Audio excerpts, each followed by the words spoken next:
When I realized that the man in the inn had met the convict I helped on the marshes, I wanted to take Joe away. Before we could go, however, the man took out a new coin. He wrapped it in some paper and gave it to me. "This is yours," he said, "but be careful." Feeling frightened, I took the coin and left with Joe. When we got home, we realized that the paper wrapped around the coin was a pound note.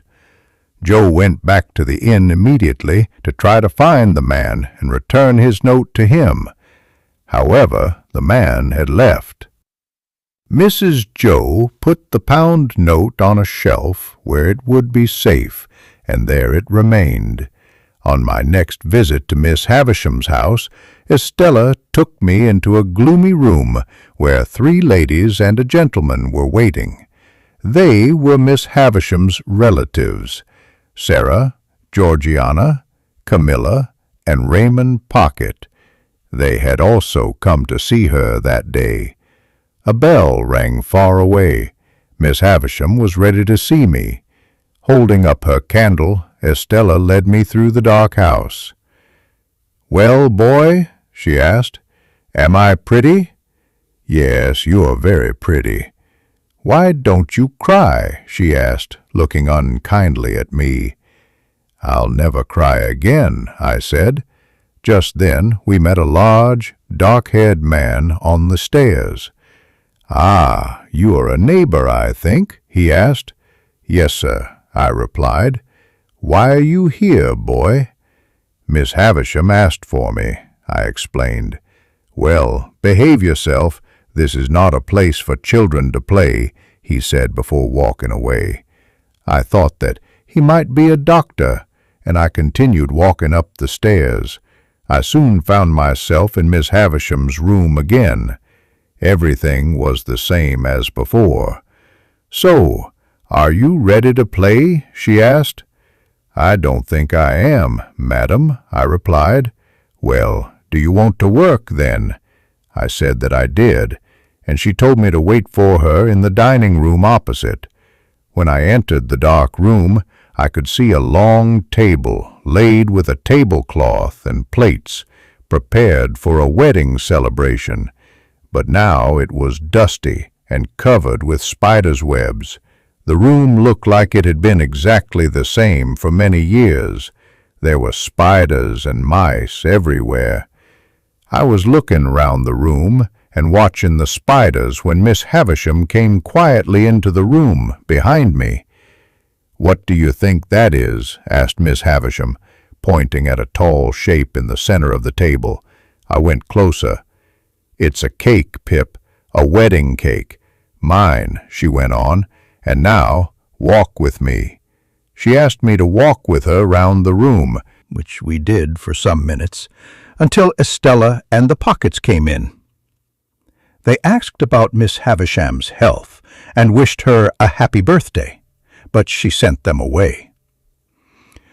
"That wedding cake was brought here a long time before you were born," Miss Havisham told me.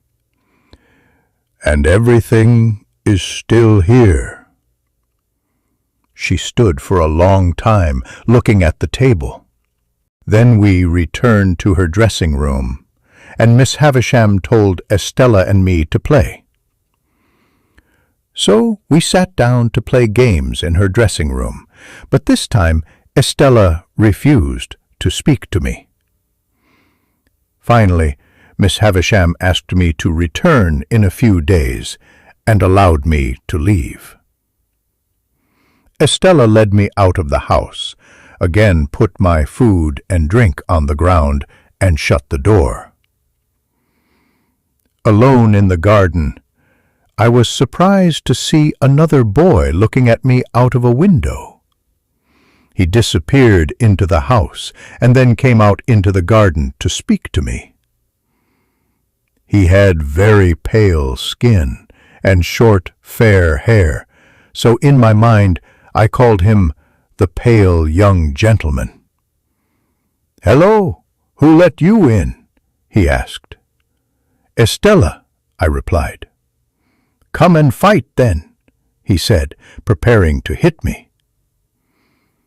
The boy was my age, but much taller than me. I ran at him hard, and he fell over. He jumped up, prepared to fight again, so I ran at him again. This time he got a black eye. He did not seem to be strong, and never hit me hard.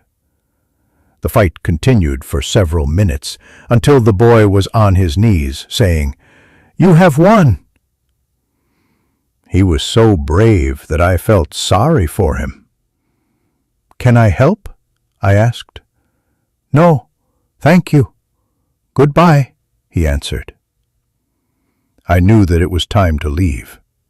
I did not see the pale young gentleman at Miss Havisham's again, although my visits continued. Nothing ever changed. Miss Havisham sat in her wedding dress, in her dusty dressing room. Estella and I played games as she watched, and Miss Havisham asked if I thought Estella was pretty. I always said yes, and Miss Havisham seemed happy with this answer. Mrs. Joe and Uncle Pumblechook had been talking about the same thing ever since I had started to visit Miss Havisham.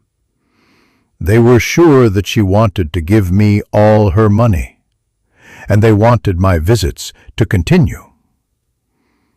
"What will you be when you grow up, Pip?" she asked one day.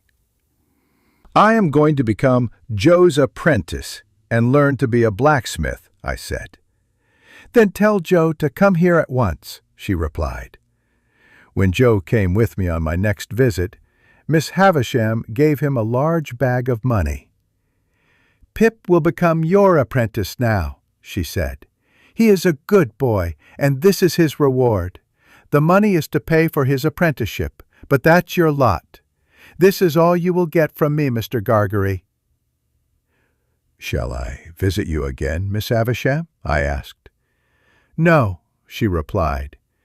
"Joe is your boss now. Estella, show them out." And so my apprenticeship with Joe began. But I had changed. I no longer wanted to be a blacksmith. Now I was ashamed of my home and my family. Estella was often in my thoughts, although I did not see her anymore. I was sure that she did not like my position in life, so I continued my education and worked hard.